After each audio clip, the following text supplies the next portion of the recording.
Hello students, I am Dr. Shweta Chandra, Assistant Professor at Department of Tourism and Hospitality Management, Jamia Millia Islamia, New Delhi. Welcome to yet another session of Fundamentals of Hospitality. In today's session, we would be covering another important department, that is kitchen. It is also known as the food production department. The role of food production or kitchen department is to prepare food for the guests who are staying in the hotel rooms, and also for those who are walk-in guests and come to the restaurants to enjoy meals. The hotel food production and sub-departments of the hotel kitchen is headed by the executive chef. Here, in this module, we would be covering the role and importance of the kitchen in hotels. To understand the kitchen department, it is vital to understand the culinary history and origin of professional cookery. Hence, we would take a brief sneak peek into it.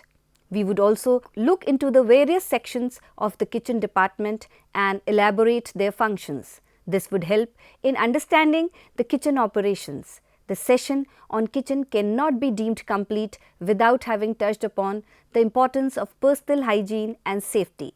So, let's start the session on kitchen or food production department. The session flow and learning objectives would be as follows: introduction to the food production, aims and objectives of cooking food, sneak peek into the culinary history, origin of professional cookery, hygiene in kitchen, safety in kitchen, sections of kitchen, introduction to cookery. Cookery is defined as the chemical process, the mixing of ingredients along with the application and withdrawal of heat, backed by technical knowledge and manipulative skills. Cookery is considered to be both an art and technology. Cooking process includes preparation and cooking. It follows a flow pattern which commences with the purchasing and selection material, their handling, processing and the ultimate presentation of the dishes to the customers, where food service takes over. In French, the word cuisine denotes the art of cooking, preparing dishes and the place kitchen in which they are prepared. Today's food-savvy customers are a widely travelled group.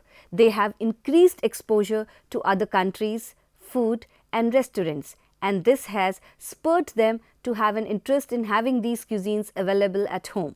The result is the growth in food outlets specializing in popular foods. An evening out for dinner to a restaurant has become a form of entertainment. A restaurant is a destination where one can savor a quality experience. To provide this experience, a number of things go hand in hand. At the front of the house, it's the manager and his team who provides impeccable service in the beautiful and apt restaurant setup. But the most important figure is the chef, who with his brigade of staff churns out exquisite food to satisfy every palate. The kitchen is the heart of any restaurant and catering industry. It is the place where the food is prepared, cooked and plated for customer consumption. Given this, a kitchen should always be kept clean and sanitized. A hotel kitchen is a complex entity that involves many tasks and management responsibilities in order to operate efficiently. Depending on the size of hotel kitchen, you may be responsible for creating meals for hundreds of guests in a single evening. Although cooking may have once been considered a less desirable job, but today chefs are respected, admired for their skill, craftsmanship and even artistry. Let's see the aims and objectives of cooking. The aim or the intention of cooking is to see that the food cooked undergoes a physical change, sometimes a chemical change, enhancing its palatability. The objective of cooking certain results in such as to facilitate and fasten digestion so that the cooked food is absorbed by the digestive system and subsequently assimilated by the body. A physical change leading to the change in the form, color and size but still remains the same substance like water that changes into ice. A chemical change leading to the change of form, color or size combining so as to form an entirely new body, just like milk changes to curd. Cooking partly sterilizes the food above 40 degrees centigrade so that growth of bacteria falls off rapidly and boiling kills the living cells. Cooking makes the food more attractive to the eye, appearance and variety. Cooking increases the taste and palatability. Cooking helps to make the food more digestible. Use of right cooking methods ensures minimum loss of color, texture and nutrition. Use of various ingredients to provide a balanced diet. Now, let's have a sneak peek into the culinary history. Culinary history takes us back to the times when man discovered the use of fire. The epoch-making discovery of fire brought out the refinement of mankind in all spheres of life. The biggest impact was felt in the preparation of cooked food, which eventually, over the centuries, has now matured into a full-fledged science. The history of cooking is undoubtedly as old as mankind itself. Earlier on, people were most accustomed to food preparations in the countries and regions where they lived. But with the passage of time and travel becoming an integral part of one's lifestyle, eating habits have changed rapidly. Culinary history can be observed to have influenced by the following factors that have all contributed to the development of the modern day cuisine. The accidental discovery of fire, origin of simple cooking methods, the invention of simple cooking appliances, geographical influence and the growth of regional cuisines. Now we move on to the origin of professional cookery. The professionalism of cookery came about with the effects of several European chefs such as Escoffier, Brillat-Savarin and Paul Bocuse.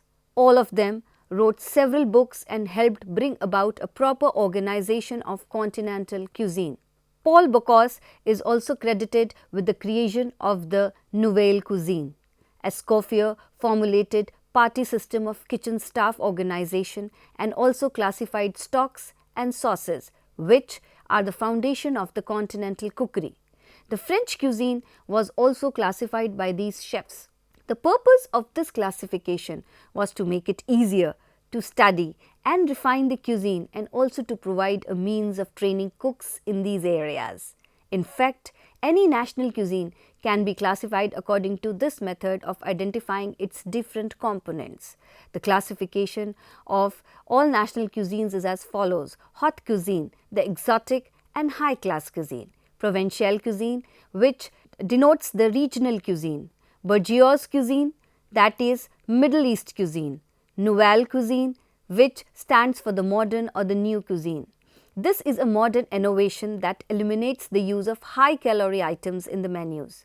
Emphasis is laid on the pre-plated and decorated foods. Glass, black ceramic plates are used to create good color, contrast and make food more presentable. The origin of this cuisine is attributed to Paul Bocuse. However, the term simply means new cuisine. The idea is being to suit the modern needs of low-calorie foods that are good for the cardiovascular system of the human body. The cuisine answers all the needs of the modern generation, which is very health conscious. Now, we shall see the hygiene in kitchens.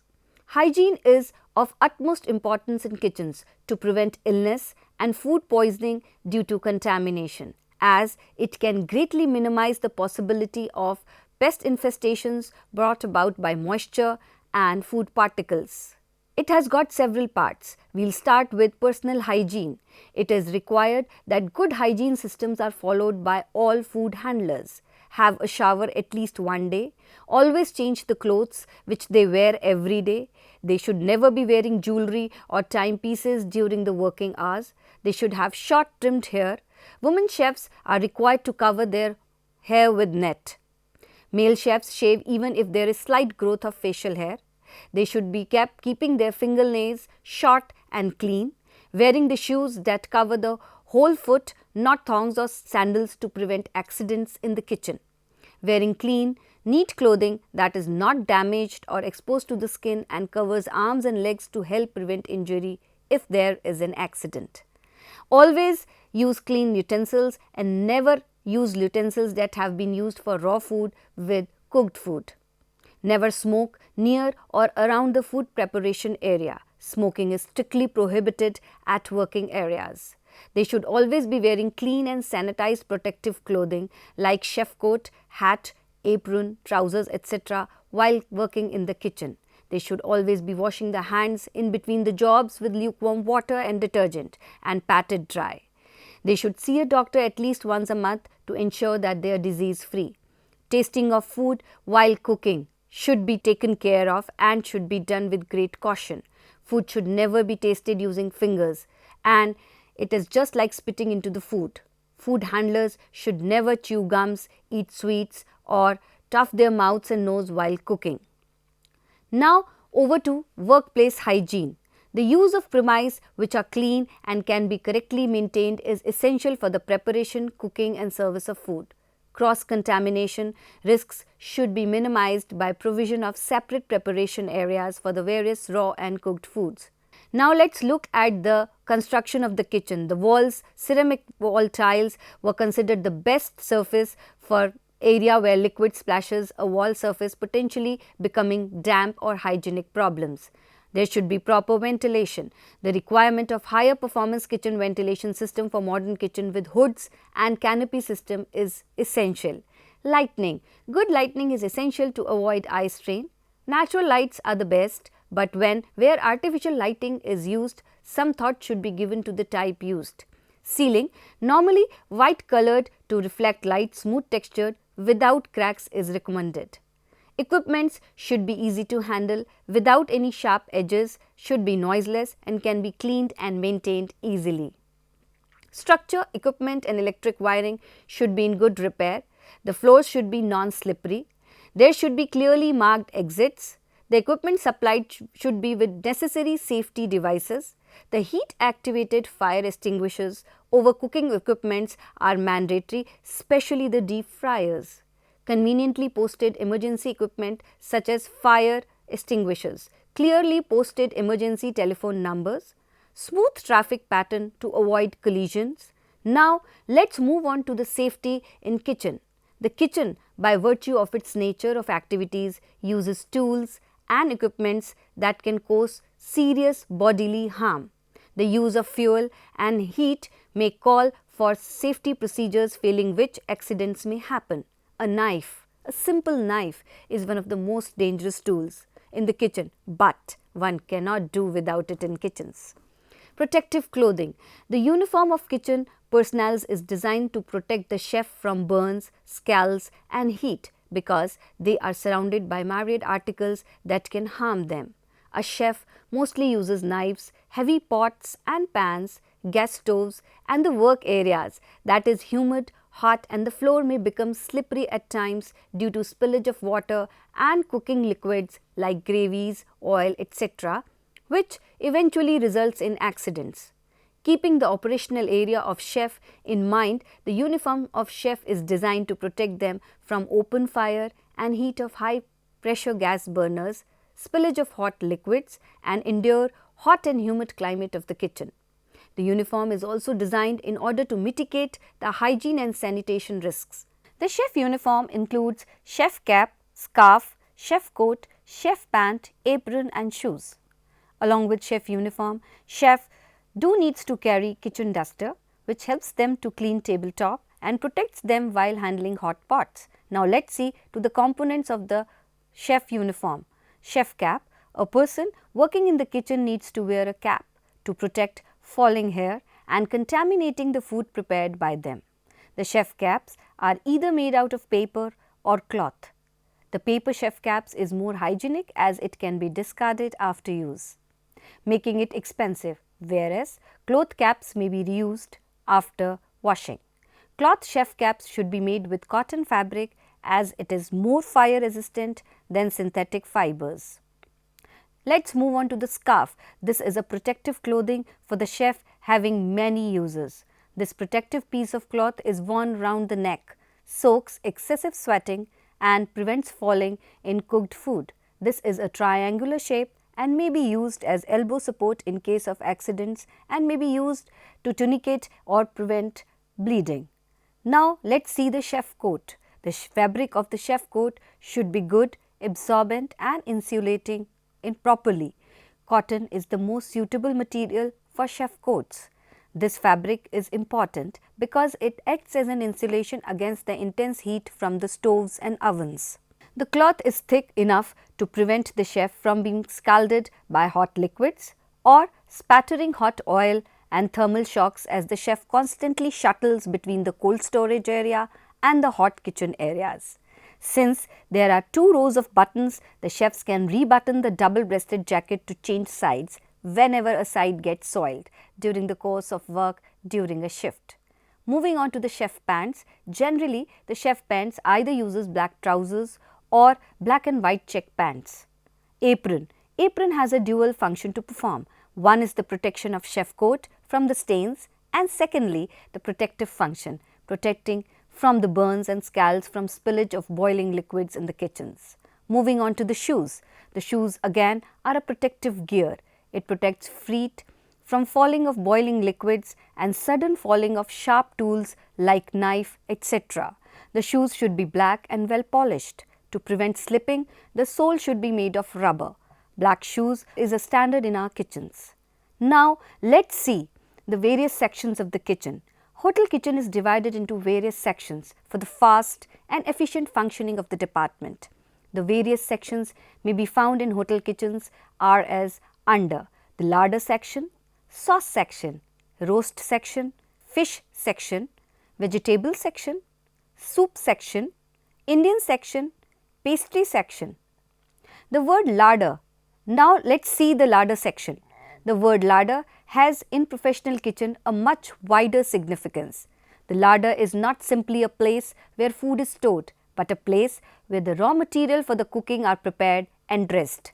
In large establishments, the work is further broken into sections. The larder is a room set aside for the storage of perishable food, both raw and cooked, where food as meat, fish, poultry and game are prepared and made ready for the cooking. In this department too, all cold items found on the menu such as hors d'oeuvres, cold dishes, meat dishes, cold salads, etc. are prepared and dressed. Now moving on to the sauce section. The sauce section is responsible for providing all the meat, poultry, game and offal dishes with the exception of those that are plain roasted or grilled. All these meat dishes are cooked and garnished. This section provides all the basic and finished sauces served hot that are normally required by the various sections in the kitchen. At each service period, the following basic sauces are made ready for the service: bechamel sauce, white wine sauce, fish velouté, hollandaise and melted butter. Now we will see the roast section. The roast section is responsible for providing all the roast dishes of meat, poultry and game. It is responsible for all the grilled dishes of meat, chicken, offal, fish, and this duty is often delegated to the grill cook. This section is also responsible for the preparation of number of dishes and the deep frying of food items. It also prepares and finishes any savories that are required. Moving on to the fish section. This, as the name suggests, this section is responsible for the provision of all fish dishes, with the exception of those that are plain grilled or deep fried. The cleaning, descaling, filleting, crumbling is done by the fishmonger in the larder. Generally, it is a large section of the fish are offered and extensive mise à plat is required. Further, a number of garnishes are prepared in advance to be a part of the final dish. Now we move on to the vegetable section. An entremets course in France was the responsibility of the entremets of vegetables, who is skillfully prepared and cooked vegetables which could be served as a separate course. An entremet was originally something sent to the table between the courses. In France, during the period before service, each day various quantities of vegetables are prepared, cooked, refreshed and placed into refrigerator. Peeling, cleaning and trimming are done by semi-skilled workers. Limited quantities of certain potato dishes are cooked and finished to varying degrees. kept ready when service begins. Vegetable garnishes are produced here and given to the sections. The cooking of eggs forms an important part of the work in this section, particularly omelettes of various types, plain, garnished, stuffed and flat round omelettes. Italian pasta but not noodles are also prepared in these sections. Items like spaghetti, macaroni and rice may be sent to other sections for garnishes. The mise à plat is carried out according to the menu requirements. By this method, the vegetable cook and the senior commis are able to cope up with the finishing and serving of vast amount of different dishes. Management of cooking vegetables well for the large number calls for particular knowledge, skill and judgment and should never be entrusted to an unskilled or disinterested cook. Soups. Soups form an important part of the French cuisine, so there is a separate section of the soup known as soup section. It is the responsibility of this section to prepare soups such as consommes, creams, veloutes, purees, broths, bisques and many special international soups. All basic stocks are prepared here. The cold soups are prepared and passed to the larder for service. The garnish comes from the larder and vegetable section. Indian section, the most interesting and happening section of the kitchen. This section is responsible for the preparation of all Indian dishes. The work is subdivided into subsections such as Indian breads and rice, pulaus, biryanis, chapatis, puris, bhaturas, etc. Vegetables that includes bhajis, curries, meat including eggs and fish. Separate section, the Indian roast section, tandoor, seekh kebabs, tandoori chicken, boti kebabs. Then it is followed by Indian sweet section, jalebis, rasgullas, rabri, etc. Each day a variety of dish is prepared according to the menu requirements. Another very important section of the kitchen is pastry section. The work of this section is normally separated from the main kitchen and it is self-contained in the matter of cold storage. Because the work is quite different, the function of this section is to prepare hot and cold sweets for lunches, dinners and pastries for tea time and other occasions. It also prepares pastes like short and puff paste, frying batters for making noodles for supply to other corners of the kitchen. Sorbets and water ice creams items like are made in pastry section. The service sweets which are based upon ice creams are prepared and assembled in patisserie. They also include the sweet omelettes or surprise and souffle surprises, melbas, etc. The art of pastry includes work like colored sugars to make flower baskets and similar decorative centerpieces, work with fondant and icing sugar, gum paste, fashioning of the praline into decorative objects. Where hotels operate a bakery, this section is the responsibility is carried out by the master baker. Normally, one commis will commence early duty each day to provide the mise à plat required by various sections. The section needs workers with skill, imagination and experience. Here are the sub-departments of food production. We will start with the main kitchen. This is the large kitchen area where food is prepared for different restaurants or F&B outlets. The food here is prepared for coffee shop, room service, snacks for the bar. The main kitchen has further subsections such as Indian kitchen, continental kitchen, South Indian kitchen and etc. Next section of the kitchen is the pantry. Most of the orders from the pantry sections such as tea, coffee, sandwiches, salads, raitas, etc. are serviced. The pantry operates 24/7 into 365 days. Now moving on to the bakery and confectionery section. All bakery items like cakes, pastries, chocolates, muffins are made in this section. Very important section of the kitchen is butchery. It is a section where all the raw meat supplies such as chicken, mutton, fish, prawns, lobsters, etc. are received and cleaned, properly wrapped for further storage. Moving on to the banquet kitchen. This kitchen actually deals with volume cooking. Bulk cooking for functions happens at this section. Then we come on to the chef's area. Executive chef sits here and a lot of planning takes place inside this area. Moving on to another section which is known as garde manger. It is also known as salad house or factory outlet for salad preparations in bulk. Here cold salads are prepared for banquet parties and coffee shop buffets. Then we come to commissary. It is a place or section where we store all the green vegetables in bulk. Then we have walk-ins. Depending on the size of the hotel, there is a minimum of 2 to 3 walk-in refrigerators. One is kept specially at minus 18 degrees centigrade to store the meat. This session was an attempt to familiarize you all with the following: introduction to food production, aims and objectives of cooking food, sneak peek into the culinary history, origin of professional cookery, hygiene in kitchen, safety in kitchen, sections of the kitchen. Hope this was an enriching and enlightening section, and it has given you good insight of various sections and functions in commercial kitchens. Thank you so much.